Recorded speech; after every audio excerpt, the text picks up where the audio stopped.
जय श्री कृष्णा। राधे राधे। आज मैं बताने जा रही हूँ भगवान श्री राम जी सीता जी और भाई लक्ष्मण जी के साथ वन में जाते समय किन किन ऋषियों को दर्शन दिए तथा किन किन नदियों के दर्शन किए। प्रभु श्री राम जी वन निकलते समय गणेश जी, पार्वती जी और कैलाशी महादेव जी को मनाकर गुरु वशिष्ठ जी को प्रणाम करके वन के लिए चले। इस तरह पहला पड़ाव जहाँ रुके वह तमसा तट पर रुके, दूसरा गोमती नदी पर, फिर तीसरा गंगा जी श्रृंगबेरपुर जा पहुंचे। वहां पर भगवान जी ने गंगा जी को प्रणाम किया तथा सीता जी और लक्ष्मण जी के साथ स्नान किया। इसके बाद प्रभु श्री राम जी गणेश जी और शिव जी को स्मरण करके गंगा जी को मस्तक झुकाकर भगवान राम ने तीर्थों के राजा प्रयाग के दर्शन किए। प्रयाग के महिमा का बखान श्री राम जी ने सीता जी, लक्ष्मण जी और गुह को बताया। उसके बाद त्रिवेणी के दर्शन किए, जो स्मरण करने भर से सभी मंगलों के देने वाली है। त्रिवेणी में स्नान पूजा आदि करके प्रभु श्री राम जी सीता जी और लक्ष्मण जी के साथ भारद्वाज ऋषि के पास गए। प्रभु के दंडवत करते हुए ही श्री भारद्वाज ने श्री राम जी को हृदय से लगा लिया और आसन पर बैठाया, पूजा किया, कंदमूल खिलाए और बोले, हे प्रभु, आपका दर्शन करते ही आज मेरा तप, तीर्थ सेवन और त्याग सफल हो गया। आज मेरा जप, योग और वैराग्य सफल हो गया। उसके बाद भगवान जी यमुना पार उतरे और स्नान किया। फिर सुंदर वन, तालाब और पर्वत देखते हुए प्रभु श्री राम जी वाल्मीकि जी के आश्रम पर आए। भगवान जी ने देखा कि मुनि जी का आश्रम बहुत ही सुंदर है। श्री राम जी का आगमन सुनकर वाल्मीकि जी भगवान श्री राम जी को लेने आए। भगवान श्री राम जी ने उनको प्रणाम किया। मुनि श्रेष्ठ ने आशीर्वाद दिया और पूजा किया, कंदमूल फल खिलाए, विश्राम करने के लिए सुंदर स्थान बताए। श्री राम जी, सीता जी और लक्ष्मण जी को देखकर मुनि वाल्मीकि बहुत खुश हुए। तब प्रभु श्री राम जी ने अपने बन जाने की पूरी बात मुनि जी से बताई और मुनि जी से एक स्थान पूछा जहां कुटिया बनाकर कुछ समय रह सकूं। तब मुनि जी ने श्री रामचंद्र जी को चित्रकूट पर्वत बताया और कहा, वहां आपके लिए सभी प्रकार की सुविधा है। वहां पवित्र नदी है जिसको अत्रि ऋषि की पत्नी अनसुईया जी अपने तपोबल से लाई थी। वह गंगा जी की धारा है जिसका नाम है मंदाकिनी। अत्रि आदि बहुत से मुनि वहां निवास करते हैं। तब सीता जी सहित दोनों भाइयों ने आकर श्रेष्ठ नदी मंदाकिनी में स्नान किया।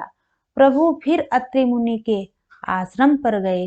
भगवान श्री राम जी दंडवत प्रणाम करने लगे। तब मुनि जी ने उठाकर उन्हें हृदय से लगा लिया। मुनि जी ने पूजन करके फल दिए, फिर स्तुति की। फिर श्री सीता जी अत्रि ऋषि की पत्नी अनसुईया जी के चरण पकड़कर उनसे मिली। अनसुईया जी बहुत सुखी होकर सीता जी को दिव्य वस्त्र आभूषण दिए, जो हर दिन स्वच्छ और सुंदर बने रहते हैं। उसके बाद मुनि जी से विदा लेकर चलते चलते वहां पहुंचे जहां मुनि सर्वभंग जी रहते थे। सर्वभंग जी ने कहा, हे कृपालु रघुवीर, सुनिए, मैं ब्रह्मलोक जा रहा था। इतने में कानों से सुना कि श्री राम जी वन में आवेंगे। तब से मैं दिन रात आपकी राह देख रहा हूँ। योग, यज्ञ, जप, तप जो कुछ मुनि ने किया था, सब कुछ प्रभु को समर्पण कर दिया। बदले में भक्ति का वरदान ले लिया और प्रभु के सामने सर्वभंग जी ने योगाग्नि से अपने शरीर को जला डाला और श्री राम जी की कृपा से वैकुंठ को चले गए। मुनि सर्वभंग की यह दुर्लभ गति देखकर मुनि समाज भगवान श्री राम जी की स्तुति की।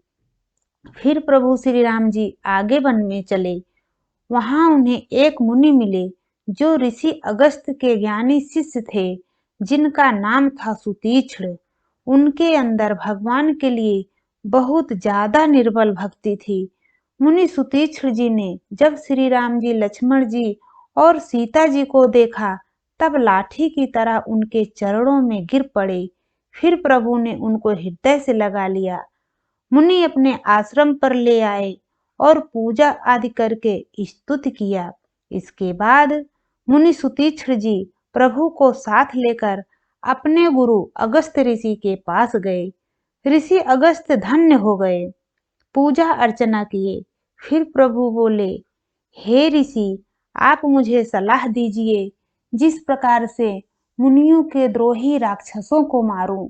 मुनि अगस्त्य जी ने कहा, एक मनोहर और पवित्र स्थान है, उसका नाम है पंचवटी। प्रभु जल्दी ही पंचवटी पहुंच गए और वहां गोदावरी के तट पर आश्रम बनाया। वहां सीता जी का हरण हो गया। सीता जी को ढूंढते ढूंढते सबरी के आश्रम पर पहुंचे। वहां पर श्री राम जी ने सबरी को 9 प्रकार की भक्ति का ज्ञान दिया। फिर प्रभु श्री राम जी पंपा नामक सुंदर और गहरे सरोवर के तट पर पहुंचे। उसी झील के पास मुनियों ने आश्रम बनाया था और रहते थे। वहीं पर प्रभु श्री राम जी लक्ष्मण जी के साथ बैठ गए। अकेला देखकर नारद जी वहां आए और भगवान को दंडवत करने लगे। तभी भगवान ने उठाकर नारद जी को हृदय से लगा लिया। वहीं पर नारद जी ने प्रभु श्री राम जी से वरदान मांगा था कि हे प्रभु, राम नाम सब नामों से बढ़कर हो। इस तरह भगवान श्री राम जी ने कितने ऋषियों को दर्शन दिए और कितनी नदियों के दर्शन किए, यही बात इस प्रसंग में मैंने बताई। जय श्री कृष्णा। राधे राधे।